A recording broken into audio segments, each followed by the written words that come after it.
Assalamualaikum warahmatullahi wabarakatuh. Bagaimana kabarnya teman-teman semua? Semoga semua teman-teman dalam lindungan Allah dan tetap sehat di rumah. Meskipun kita belajar jarak jauh, tapi tidak mengurangi semangat teman-teman untuk belajar. Ya, perkenalkan saya Miss Widya Sriastuti. Miss Widya mengajar sains di kelas 4. Pada kesempatan hari ini, Miss Widya akan menyampaikan materi tentang sifat dan perubahan wujud benda. Ya, sebelum kita mulai, kita awali dengan membaca doa terlebih dahulu. Let's say basmalah together. Bismillahirrahmanirrahim. Ya, baik teman-teman. Tujuan pembelajaran hari ini yang pertama, mengetahui berbagai jenis bentuk wujud zat, benda padat, cair, dan gas. Yang kedua, mengetahui perbedaan sifat dari benda padat, cair, dan gas. Yang ketiga, mengetahui berbagai jenis perubahan wujud benda padat, cair, dan gas.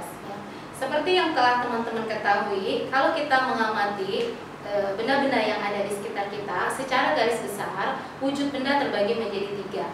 Yang pertama, benda yang wujudnya padat. Contohnya meja, kursi, laptop, dan lain sebagainya. Yang kedua, benda yang wujudnya cair. Contohnya air kopi, kemudian air susu, dan air sirup.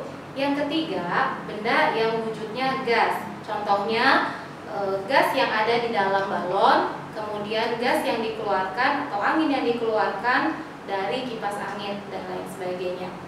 Perbedaan sifat zat padat, cair, dan gas. Yang pertama, berdasarkan bentuknya, zat padat memiliki bentuk yang tetap, sedangkan zat cair berubah-ubah sesuai dengan wadahnya. Sedangkan zat gas berubah-ubah sesuai dengan wadahnya. Yang kedua, berdasarkan volume. Untuk benda padat, volumenya tetap. Untuk benda cair, volumenya tetap. Dan untuk benda gas, volumenya berubah-ubah sesuai dengan tempatnya. Kemudian yang ketiga, kompresibilitas atau kemampatan. Untuk benda padat tidak dapat dimampatkan. Untuk benda cair itu sulit dimampatkan. Untuk benda gas itu tidak dapat dimampatkan. Kemudian yang berikutnya, berdasarkan massa jenis. Untuk zat padat, massa jenisnya itu memiliki massa jenis yang besar. Untuk benda cair, massa jenisnya sedang. Sedangkan untuk benda gas, massa jenisnya adalah kecil. Kemudian sifat yang berikutnya yaitu berdasarkan kemudahan mengalir. Untuk benda padat itu tidak mudah mengalir. Kemudian untuk benda cair itu juga tidak dapat mengalir, dan untuk benda gas itu mudah mengalir. Ya, baik. Sekarang perubahan wujud benda padat yang pertama. Yang pertama adalah mencair. Apa sih yang dimaksud dengan mencair? Teman-teman ada yang tahu? Mencair? Ya, baik. Ya, Miss Widya akan memberikan contohnya. Ketika lilin dipanaskan, lama-lama dia akan meleleh. Nah, di sini ada perubahan wujud benda. Ya, kemudian contoh yang kedua, ketika es batu didiamkan di udara terbuka, maka lama-lama akan mencair. Begitu juga dengan es krim. Kalian suka makan es krim? Ya, kalau didiamkan di udara terbuka, maka lama-kelamaan es krim tersebut akan mencair. Nah, apa sih yang dimaksud dengan mencair? Perubahan wujud benda padat yang pertama yaitu mencair. Contohnya, es batu jika didiamkan di udara terbuka lama-kelamaan akan mencair. Nah, di sini terjadi proses perubahan wujud dari padat ke cair, yaitu mencair. Ya, betul. Ya, mencair yaitu perubahan wujud benda dari padat ke cair. Oke. Nah, berikutnya yang kedua, perubahan wujud benda padat yang kedua yaitu menyublim. Teman-teman tahu apa yang dimaksud dengan menyublim? Ya, Miss Widya kasih contohnya. Teman-teman pernah tahu kapur barus atau kamper yang suka ada di toilet atau di lemari pakaian? Nah, kalau teman-teman pernah memperhatikan, ya kapur barus bentuknya padat. Jika didiamkan di udara terbuka, lama-kelamaan akan hilang. Nah, kemana hilangnya? ya. Nah, di sini terjadi proses perubahan wujud benda padat, yaitu menyublim. Ya, jadi apa yang dimaksud dengan menyublim? Menyublim yaitu proses perubahan wujud benda padat menjadi gas. Yang kedua yaitu menyublim. Teman-teman tahu apa yang dimaksud dengan menyublim? Ya, Miss Widya kasih contohnya. Teman-teman pernah tahu kapur barus atau kamper yang suka ada di toilet atau di lemari pakaian? Nah, kalau teman-teman pernah memperhatikan, ya kapur barus bentuknya padat. Jika didiamkan di udara terbuka, lama-kelamaan akan hilang. Nah, kemana hilangnya?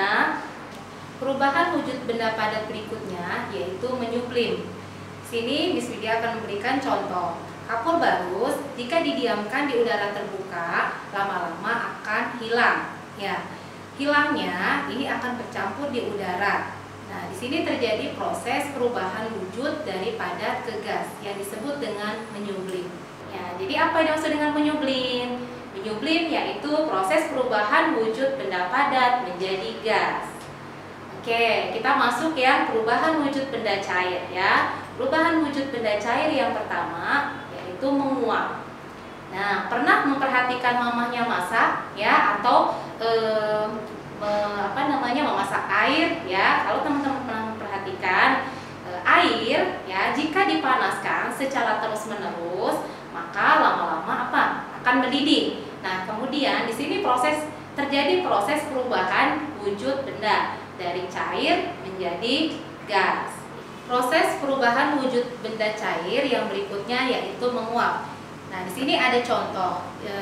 Miss Widya akan memasak air. Nah, kemudian dipanaskan lama-kelamaan akan mendidih. Di sini terjadi perubahan wujud ya. Jika kalian perhatikan, nah ya, di sini ada uap yang keluar. Ada perubahan wujud benda dari cair menjadi gas. Nah, ini yang disebut dengan menguap. Menguap yaitu proses perubahan wujud benda cair menjadi gas. Perubahan wujud benda cair yang kedua yaitu membeku. Teman-teman tahu apa yang dimaksud dengan membeku? Ya, jika teman-teman meletakkan air ya, dimasukkan ke dalam freezer, jika kita tunggu beberapa jam, maka lama-lama akan berubah menjadi padat. Nah, proses di sini itu terjadi perubahan dari wujud cair ke padat. Nah, peristiwa ini yang disebut dengan membeku. Nah, jadi apa yang dimaksud dengan membeku? Yaitu perubahan wujud benda cair menjadi padat. Oke, kita masuk sekarang wujud benda yang ketiga. Ya, perubahan wujud benda gas yang pertama yaitu mengembun. Teman-teman tahu apa yang dimaksud dengan mengembun? Oke, teman-teman pernah memperhatikan di pagi hari ya, ketika udara dingin malamnya, kemudian pagi harinya kita lihat di dalam daun atau di rumputan kita lihat ada tetesan air. Nah, padahal malamnya tidak hujan. Nah, ini terjadi perubahan wujud benda, yaitu dari gas menjadi cair. Perubahan wujud benda gas yang berikutnya adalah mengembun. Jika kita letakkan es batu ke dalam gelas yang berisi air, ya lama-kelamaan terjadi titik-titik air di dinding gelas. Nah, titik-titik air ini adalah perubahan wujud benda gas menjadi cair. Sini disebut dengan mengembun. Nah, jadi apa yang dimaksud dengan mengembun? Mengembun yaitu proses perubahan wujud benda gas menjadi cair. Oke, yang kedua, ya perubahan wujud benda gas menghablur. Apa sih yang dimaksud dengan menghablur? Oke, pernah teman-teman melihat salju atau pernah pergi ke negara yang dengan 4 musim, ya, di mana negara tersebut mempunyai musim salju. Nah, pada peristiwa pembentukan salju di sini ada peristiwa menghablur, ya. Jadi, apa yang dimaksud dengan menghablur? Ya, perubahan wujud benda gas berikutnya yaitu menghablur.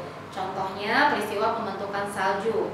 Dalam pembentukan salju terjadi proses perubahan wujud dari gas menjadi padat. Dan ini dialami oleh negara dengan 4 musim. Jadi, apa yang dimaksud dengan menghablur? menghablur, yaitu proses perubahan wujud benda gas menjadi padat. Baik, ya, dari materi yang Miss Widya sampaikan, Miss Widya beri kesimpulan untuk pembelajaran hari ini, yaitu ada 6 perubahan wujud benda. Yang pertama yaitu mencair, perubahan wujud dari padat ke cair. Yang kedua yaitu membeku, perubahan wujud benda dari cair ke padat. Yang ketiga yaitu menguap, perubahan wujud benda dari cair ke gas. Yang keempat yaitu mengembun, perubahan wujud dari gas menjadi cair. Yang kelima yaitu menyublim, perubahan wujud benda dari padat menjadi gas. Yang keenam, mendeposisi atau menghablur, yaitu perubahan wujud benda dari gas menjadi padat. Baik, itu materi yang bisa dia sampaikan, ya, dari Al-Quran yang berkaitan dengan materi ini, yaitu bahwa Allah adalah Tuhan yang Maha Esa. Allah tidak bergantung kepada siapapun. Allah tidak beranak dan tidak diperanakan, dan Allah berbeda dengan makhluk ciptaannya. Begitu pula dengan benda-benda yang diciptakan oleh Allah. Ya, baik, itu tadi yang bisa Miss Widya sampaikan. Semoga materi ini bermanfaat bagi kalian yang belajar di rumah. Ya, Miss Widya tutup video ini dengan baca hamdalah. Let's say hamdalah together. Alhamdulillahi Rabbil Alamin. Subhanakallahumma wa bihamdik, asyhadu an la ilaha illa ant, astaghfiruka wa atubu ilaik.